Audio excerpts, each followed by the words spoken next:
Radio 2M. Faites entrer l'invité. Avec Fathia Laouni. Bonjour et bienvenue dans ce nouveau numéro de Faites entrer l'invité. Aujourd'hui, nous allons parler d'un événement que vous êtes très nombreux à attendre. Il y a 17 ans, en 2008 précisément, sur haute instruction de Sa Majesté, l'association du Salon du Cheval voyait le jour. Une association reconnue d'utilité publique 2 ans plus tard, et pour cause. Elle fédère, réunit autour d'un patrimoine commun, celui qui fait partie de notre histoire, le cheval. Et l'un des moments phares du Salon du Cheval, c'est bien sûr la Tbourida. Souvenez-vous, la Tbourida qui a joué un rôle majeur dans l'année culturelle Maroc-Qatar, culminant avec un grand spectacle équestre, c'était à Doha, le 17 décembre 2024. Un événement présidé par Son Altesse Royale, la princesse Lalla Hasna, et la princesse Sheikha Sarah bint Hamad Al Thani, qui avait marqué la clôture de cette année d'échanges culturels mettant en valeur l'art équestre marocain. L'art équestre a toujours fait partie de notre histoire et durant le Salon du Cheval, c'est tout l'écosystème de cette discipline qui est à l'honneur. La 16e édition aura lieu cette année, du 30 septembre au 5 octobre prochain, l'occasion pour nous de revenir sur ce grand rendez-vous qui attire chaque année de plus en plus de visiteurs, le choix de cette thématique de l'année, les pays participants, les compétitions, les grands prix, les conférences. Nous allons tout vous dire et en détail avec notre invité, le commissaire du Salon du Cheval, le docteur Al-Habib Marzaq. Bonjour. Bonjour madame. Merci de nous accueillir. Merci à vous. Et merci surtout d'avoir accepté notre invitation. Alors, on s'est déplacé parce que vous avez un planning extrêmement chargé. Nous ne sommes plus qu'à quelques jours du coup d'envoi. Alors, docteur, j'aimerais, avant que nous parlions des compétitions, du programme, des moments phares, est-ce que vous diriez que le Salon du Cheval, c'est avant tout la promotion du patrimoine culturel ? Effectivement.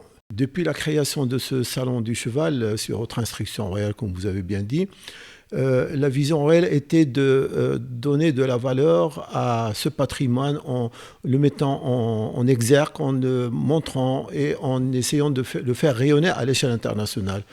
Parce que, comme vous savez, le cheval est ancré dans la culture marocaine.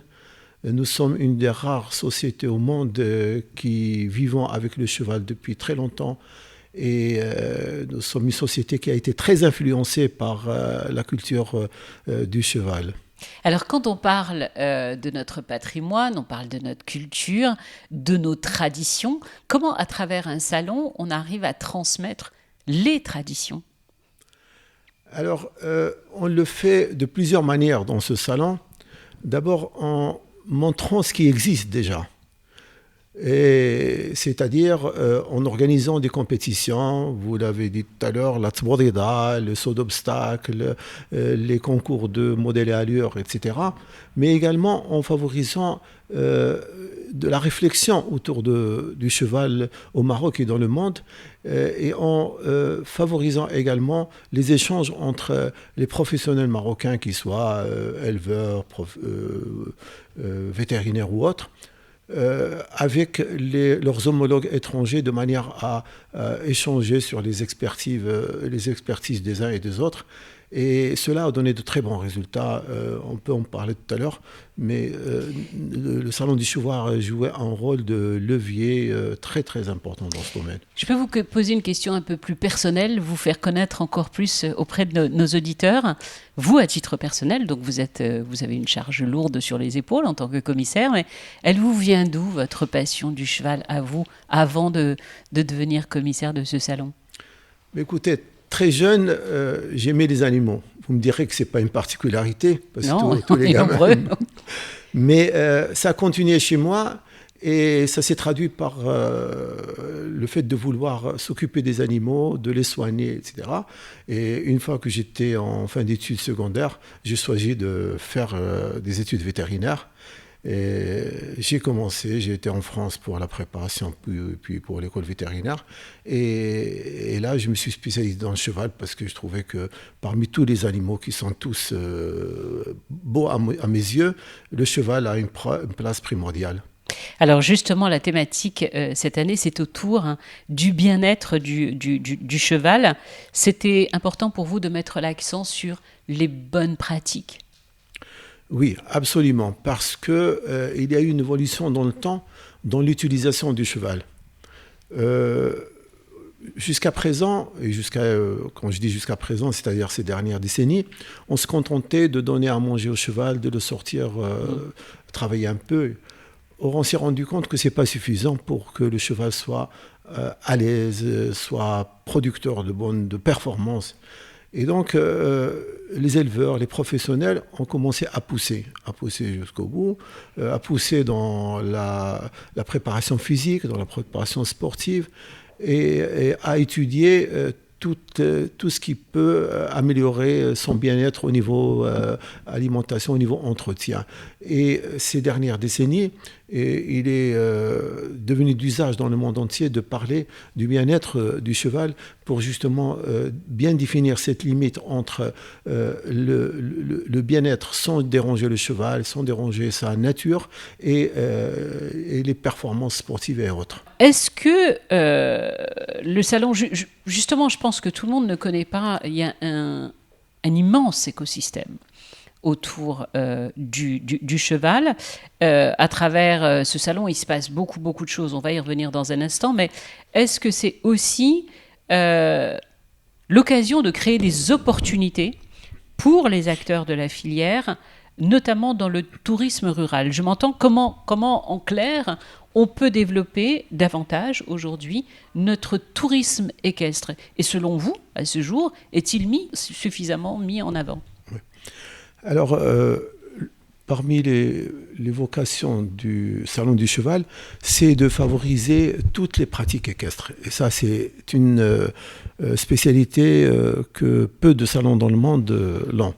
Le salon de Djelida est un salon qui s'adresse à toutes les disciplines équestres. Et très tôt, on a mis en valeur le tourisme équestre parce que le tourisme équestre est un lien entre plusieurs facteurs. Utilisation du cheval, entretien du cheval, nature, environnement, énergie durable, etc. Et à ce titre-là, nous avons eu l'idée en 2014 d'organiser un séminaire sur le tourisme équestre au Maroc. Et nous avons fait participer à ce colloque toutes les composantes institutionnelles et autres au Maroc qui sont touchées de près ou de loin par cette pratique équestre, que ce soit le tourisme, le ministère de l'Intérieur, les services de sécurité, la santé, les eaux et forêts, etc. Et c'était un colloque qui a réuni beaucoup de monde et qui a eu un succès très important. Et la première des conséquences de ce colloque, c'est qu'il y a eu création d'une association d'opérateurs dans le domaine du tourisme équestre qui se sont réunis, qui se sont organisés parce qu'ils ont vu que justement il y avait un véritable potentiel. Est vaste, il y a des potentialités énormes. Donc il existe chez nous des circuits équestres, d'où que l'on vienne dans le monde. Beaucoup de circuits équestres. Dans quelle région? Alors il y en a dans le Moyen Atlas, dans le Haouz en particulier, dans le Souss. Beaucoup d'opérateurs travaillent dans la discrétion parce qu'ils n'ont pas besoin de faire de la publicité pour leurs activités parce qu'ils sont trop demandés. Ah bon? Absolument. Et que ça soit le domaine du tourisme tout simple ou des randonnées. C'est le tourisme écologique qui est vraiment le vent en poupe en plus. Exactement. J'aimerais bien que l'on parle aussi d'économie, parce que ça fait partie de l'économie, ce tourisme équestre, de rappeler l'économie du secteur. Rappeler que ce salon a permis la création d'opportunités aussi pour les éleveurs, les fournisseurs d'équipements, et puis d'autres acteurs de l'industrie équine. On dit industrie équine ou industrie équin? Les deux se valent. Okay. J'avais peur de dire une erreur. Est-ce que vous pouvez nous parler un petit peu de cette économie et des opportunités que peut donner le salon dans ce sens? Écoutez, quand on est loin du milieu, on ne s'imagine pas qu'il y a autant d'acteurs autour du cheval. Et depuis qu'on a commencé avec les premières éditions du Salon du Cheval, on a vu comment ce salon a pu attirer beaucoup de professionnels, beaucoup de métiers qu'on pensait loin du cheval, qui sont venus d'abord pour participer au Salon du Cheval, les premières années en tant que visiteurs, puis après ils ont commencé à venir exposer, à venir avoir des stands. Et nous avons vu combien ce salon du cheval et donc le milieu du cheval a un impact important sur l'économie. On peut citer quelques exemples de secteurs bien précis. Vous avez parlé tout à l'heure du tourisme équestre. Ça s'est développé avec le Salon du Cheval, qui, en plus du séminaire qu'il a organisé, accueille tous les ans des troupes qui font des randonnées à travers le Maroc. Comme on ne peut pas leur faire des randonnées dans le salon, c'est tout petit. Ils font leurs randonnées, et ils viennent au salon et on les reçoit en fanfare, c'est le cas de le dire, et on les présente au public. Et ils sont très souvent très applaudis par le public et très appréciés. Il y a les éleveurs. Il y a les éleveurs qui attendent avec impatience le Salon du Cheval pour exposer leurs chevaux, parce qu'on organise des compétitions modèles à allure pour les chevaux barbes, les chevaux arabes barbes, et également les chevaux pur sang arabes. Et je peux vous dire, les chiffres le prouvent, qu'entre la première édition et maintenant, le nombre de chevaux qui viennent à la compétition, que nous acceptons, parce qu'il y a beaucoup qui s'engagent, mais compte tenu de certaines contraintes d'espace, etc., des contraintes liées surtout à la programmation, le nombre a augmenté beaucoup. Il y a combien de chevaux ? En tout, 1200 à peu près qui tournent dans le salon pendant la semaine. 1200 chevaux. 1200 entre Tborida, compétition saut d'obstacles, barbe, etc. Alors, chaque année, c'est une belle visibilité à l'international. Il y a combien de pays pour l'édition 2025 ? Nous attendons la participation cette année d'une 50aine de pays à ce salon, toutes disciplines confondues. Et nous avons certains pays qui ont montré beaucoup d'intérêt cette année, la Hongrie en particulier, qui va être présente en force, la Turquie, et plus les pays du Golfe, qui viendront principalement pour le show. Vous parlez de la Hongrie, c'est la première fois ? Où ils étaient déjà... En tant qu'institution. Oui. Parce qu'ils ont participé lors de la 3e édition en tant que hara privé. Mais là, l'ambassade est impliquée, il y a un hara national qui participe, beaucoup de troupes qui viendront participer avec nous. Alors le public, vous leur offrez chaque année quelques beaux cadeaux. Je vais parler des shows qui sont absolument extraordinaires, parmi les plus connus dans le monde. Et là, on voit les yeux qui brillent, que ce soit des petits et des grands. Comment ça se passe ? Comment vous les sélectionnez ? Et combien il y en aura-t-il ? Je vais vous faire 3 questions en une. Et combien il y en aura cette année ? Vous parlez des spectacles équestres, oui. J'imagine. Alors, tous les ans, on essaye de... J'ai dit show parce qu'il y a des jeux de lumière, oui. Il y a de véritables acteurs, on dirait des comédiens sur scène, où le cheval lui-même devient comédien. Il joue. On a vu des choses qu'on n'aurait jamais imaginé qu'un cheval pouvait faire. Effectivement, un des avantages et des acquis par l'intermédiaire des salons du cheval, c'est qu'on a introduit pour la première fois au Maroc les spectacles équestres. Ça n'existait pas au Maroc, ou ça existait sous une forme embryonnaire. Et nous avons introduit des troupes. Les premières éditions, il n'y avait que des troupes étrangères. 3, 4, 5 par an. Puis maintenant, on a pratiquement moitié étranger, moitié marocain. On a, grâce à cette activité-là, on a initié des vocations chez les Marocains qui ont fini par exporter certaines personnes et donc à l'étranger. Pour parler de la participation étrangère, cette année, nous aurons 4 troupes étrangères dans la Hongrie, dont j'ai parlé tout à l'heure. Et leur sélection se fait... Et les 3 autres pays, c'est qui ? Alors, les 3 autres pays, troupes. Il y a 2 troupes françaises et une troupe italienne. Donc ça fait 4, en plus des troupes marocaines, l'Académie d'art équestre de Marrakech qui dépend de la Société royale d'encouragement du cheval, la Gendarmerie royale et la Direction générale de la sécurité nationale. Donc il y a 3 troupes marocaines et 4 troupes étrangères. Ces troupes sont sélectionnées à travers un circuit international de leur participation.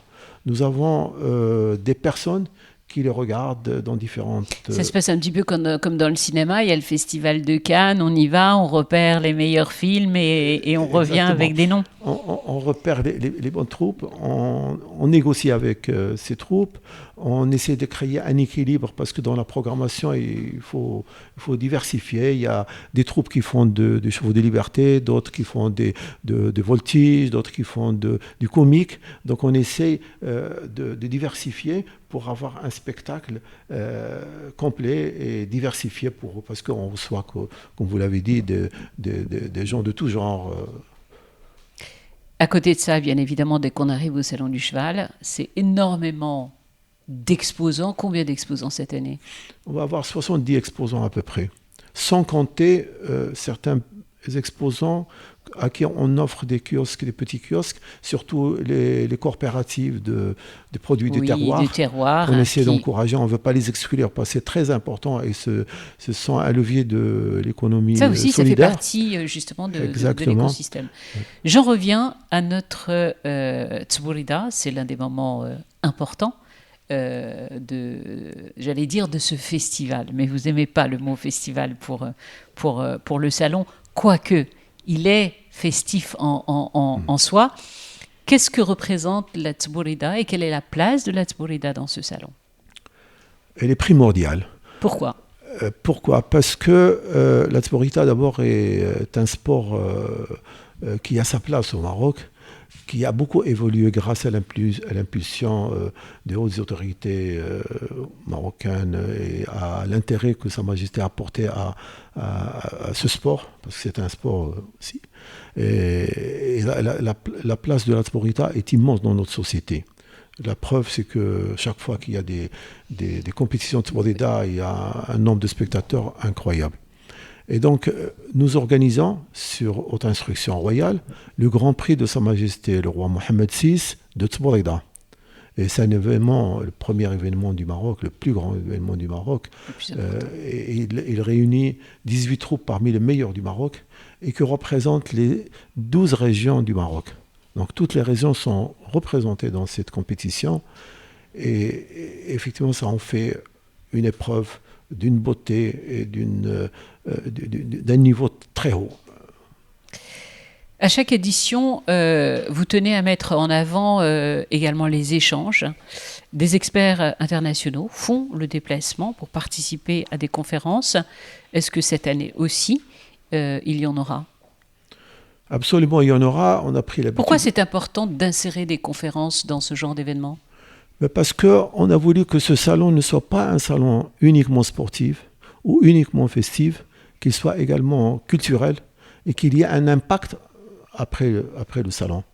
Et on a commencé à organiser des conférences et maintenant, un des résultats que nous avons, c'est qu'on a une vingtaine de livres qui ont été édités grâce au Salon du Cheval, parce qu'il a été initiateur de ces livres-là. Vous savez, on a pris des livres, des anciens livres, dans des bibliothèques, notamment la bibliothèque royale, des manuscrits, et on les a donnés à des professeurs qui sont d'un niveau universitaire très haut et liés un peu à la culture du cheval. Et ils les ont traduits et on les a imprimés. Ils ont eu un grand succès, ces livres.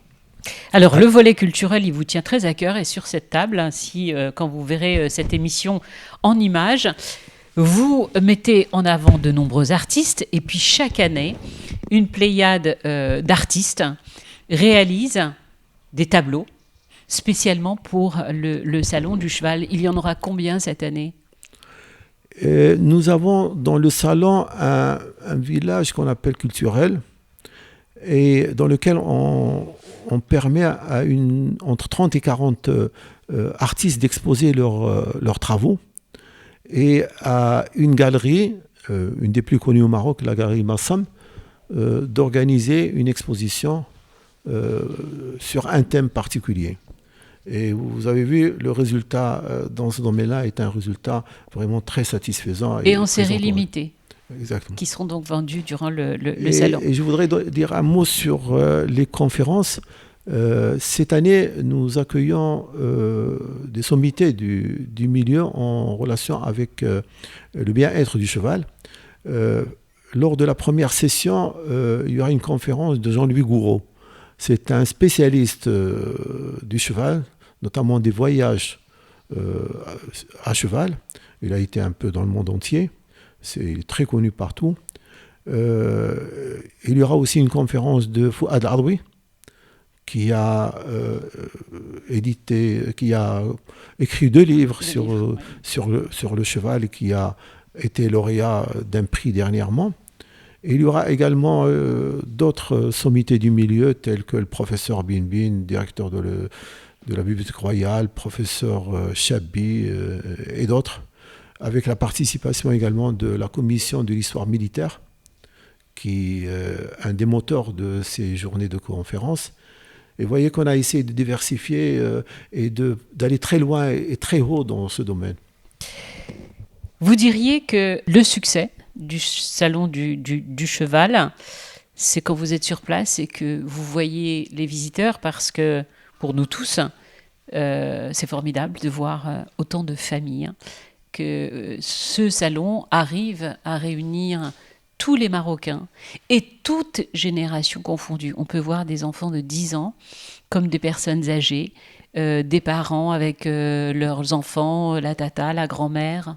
Vous diriez que c'est ça le plus gros succès pour vous aussi ? Oui, c'est justement la particularité du Maroc. Il est unique dans son genre. Le cheval n'est pas l'adage des professionnels seulement. Ça commence au plus jeune jusqu'au plus vieux. Et chacun y trouve son plaisir. Il y en a qui sont plus portés sur la sporrida, d'autres sur le saut d'obstacle, d'autres sur les arts, comme ça. Et justement, ce salon, il a cette particularité aussi, c'est d'être un peu l'unificateur de tout ce monde-là. Et c'est à ce titre-là qu'on a diversifié les participations. Et il n'y a pas beaucoup de salons dans le monde qui sont aussi diversifiés que ça. Et puis le tarif symbolique, qui est accessible à tout le monde, qui est aux alentours de 20 dirhams, qui ne change pas d'ailleurs. 20 dirhams c'est vraiment très symbolique. 10 dirhams pour et les 10 moins dirhams de 12 pour les ans. enfants.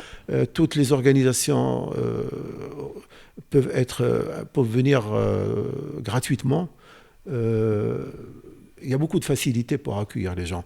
Et nous nous occupons en particulier des jeunes générations. Nous avons un village enfant qui est traité tous les ans d'une manière méticuleuse et dans lequel on organise beaucoup d'activités dirigées vers l'enfant et diversifiées. Et ce c'est de village la sensibilisation. A une sensibilisation pour les jeunes, et non seulement une sensibilisation théorique, mais à travers des jeux, etc., mais également à cheval. On a des poneys, des doubles poneys. On les met sur les poneys. Pour ceux qui sont jeunes ou qui hésitent à monter sur le poney, ils montent dans une petite carrosse, un petit carrosse à côté. Et donc, il y a un envouement pour ce village incroyable. D'autant plus que nous avons un programme avec la province d'El Jadida pour organiser la venue dans le salon d'enfants de toute la région. Et nous accueillons à travers ce système-là entre 25 et 30 000 enfants pour visiter le salon, encadrés par la province. Et nous accueillons selon un programme. C'est toutes les écoles, Les écoles, ils font une sélection, ils nous amènent entre 25 et 30 enfants, sans compter les enfants qui viennent avec leurs parents et qui sont tout aussi nombreux.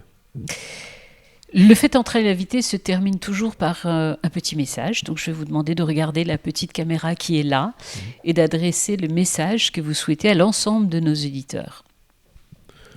Eh bien, je voudrais tout d'abord dire que si on est arrivé à ce stade-là, c'est grâce à l'appui et au soutien de Sa Majesté le Roi, que Dieu l'assiste, qui nous a toujours entourés de sa grande sollicitude et qui a entouré les cavaliers, le cheval au Maroc de sa sollicitude.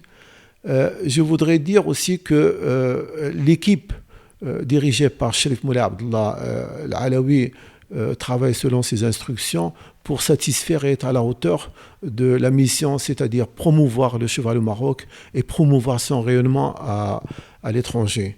Nous faisons tout ce qui est possible pour que le cheval soit au centre de notre culture, que la culture liée au cheval soit mise en valeur et que nos visiteurs puissent venir se promener dans notre salon, visiter, avoir apprécié le cheval et aimer davantage encore le cheval, et que notre jeune génération puisse continuer à promouvoir ce patrimoine culturel. Merci infiniment. Je vous rappelle les dates, c'est important. Du 30 septembre au 5 octobre, c'est dans quelques jours. Très sincèrement, n'hésitez pas une seule seconde. Prenez la voiture où que vous soyez. Prix symbolique 20 dirhams, 10 dirhams pour les enfants, et vous verrez qu'il y en a absolument pour tout le monde en clair. Merci beaucoup, docteur, de nous avoir accompagnés. Merci de nous avoir donné tous ces détails. Et puis on se retrouve bientôt, puisque Radio 2M sera sur place, va délocaliser ses studios, notamment avec la matinale de Hutzman, mais vous retrouverez également Maghribinou, qui donne une place importante à notre patrimoine, qui sera un spécial sur place et qui sera diffusé le samedi suivant. Merci à vous de nous avoir suivis. Je vous donne rendez-vous lundi prochain. Ciao, ciao. Merci à vous. Merci.